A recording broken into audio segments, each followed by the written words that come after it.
Here's my issue with blast gates. Debris gets stuck in the groove and prevents the gate from actually closing, leaving room for suction to get lost down channels you don't want them to.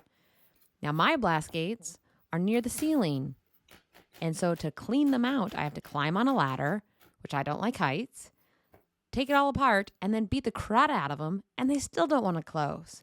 So I got fed up. I took them all down. Done.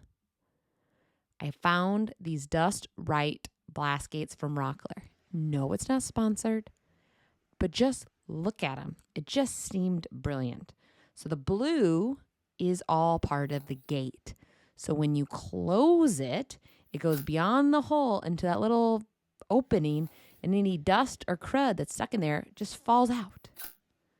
Brilliant. And you can mount it to a wall. Enough said.